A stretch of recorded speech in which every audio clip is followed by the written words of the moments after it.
Hey there YouTube, this is Fila coming at you with a response to a video that Pink Porn Star did today, a hot topic that was originated from a person, Platinumprican, making a few videos, some with the theme, "Don't hate me because I'm beautiful," because she thinks that she's so beautiful that people are out to get her and other beautiful people and extinguish them from the human race. She's living on another planet. That's a whole other issue. One of her videos was entitled "What's Up My Niggas?" Little background real quick about that. She is a very light complected, white looking, blonde haired woman with platinum blonde hair. She claims to have Puerto Rican ancestry. Maybe she does. It doesn't really matter. It's not relevant to the issue. It doesn't give her a pass to be able to say the N-word. It doesn't give anybody a pass. That's my feeling on it. I don't think anybody should be using it. I don't think it has a time or a place.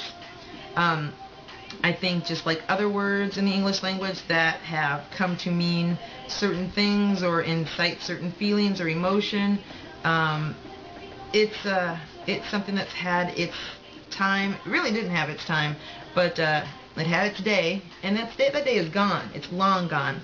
I put it equivalent to the words gay, meaning that it used to mean jolly. It used to mean something positive, and now it still does, but it's used by some as an offense.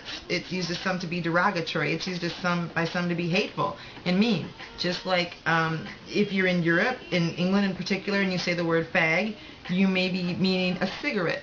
But when you are here, or in many places, and you say the word fag, you're being derogatory. You're being intentionally hurtful. You're being cruel. You're being a homophobe. And when you use the word niggas or nigga, you are being just as hateful. I don't care who you are. I have some close friends actually that use the word, and while it hasn't stripped us of our friendship, it has caused some barriers. The friend I speak of, one of the friends that I'm going to talk about, is white. She has a biracial child that's half black. She's only dated black men since she started dating. She grew up in a neighborhood that was evenly black and white, and she feels because of her background and because of her close relationship with black people that she can use the word. We've gotten into many arguments about it, but one of the arguments we got into about it, she said, well, in using the word, it gets rid of its power. It diffuses its power. Really? Really?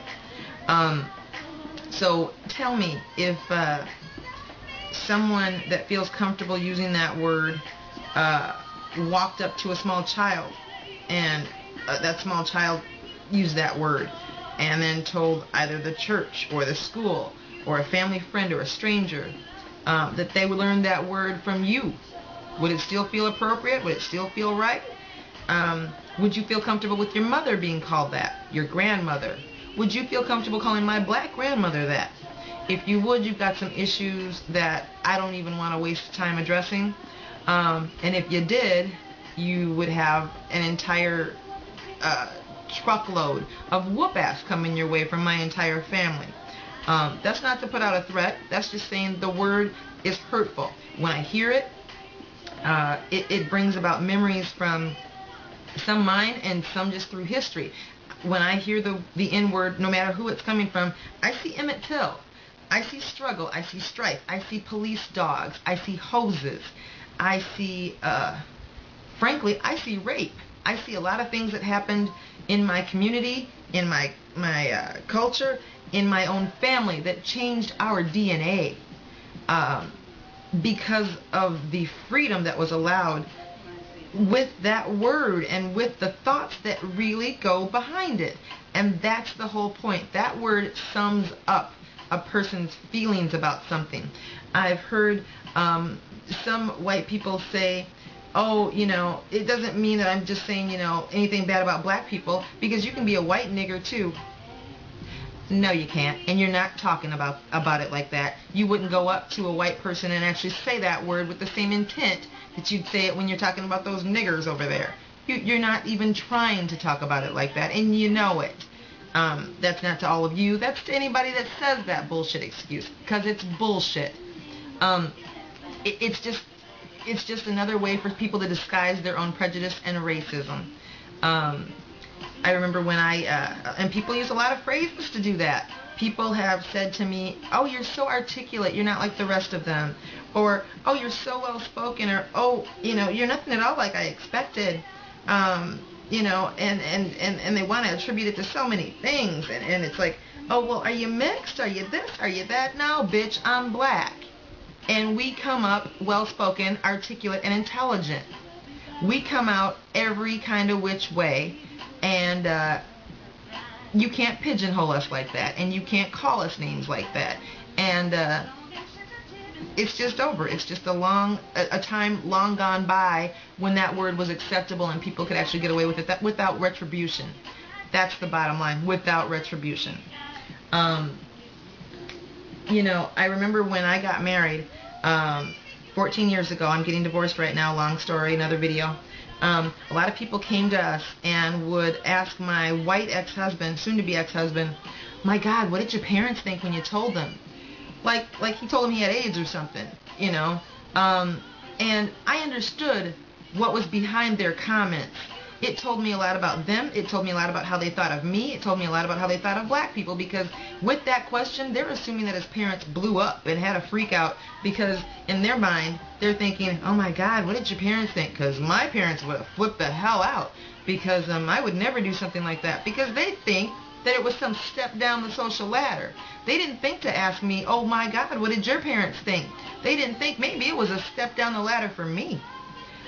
No, because they weren't thinking about me, because people that carry that prejudice, that privilege, that maybe I'll go into at another date, but it is called white privilege, that feeling, that comfortableness from being in a part of a majority, that you think you set the benchmark for everything, so everything is compared to you. You don't think about other people like that. And you don't think about the harm done in saying a word. You'll use excuses like, "Well, rappers say it. Well, these people say it. Well, those people say it. Well, shit, Klansmen say it too. Do you want to be like them?" That doesn't give you a pass. I could go on about this subject forever, but I'm probably going to go over my time, and I don't want to do that. My only things that I would say right now are, I feel for you, BarstowMama, for having been called anything by someone of that nature, being subjected to her vile words and behavior. But truthfully, she's not worth the space in anyone's brain to even think about a response to, or to even try to figure out why, or to even be kind and try to help her out of her own sickness. That is her mentality. She's simply not worth it. So the bottom line, what do I think of the word niggas or people that use it? Fuck them. I think they're ignorant. I think they're ridiculous. I think they're stupid. I think the word is a bygone, painful memory that need not be brought up again by anybody of any ethnicity ever. Let it go. Let it alone. Don't try to be one. Don't call nobody one. Let it be over. Period. That's my take. Have a good night. Send in a smile.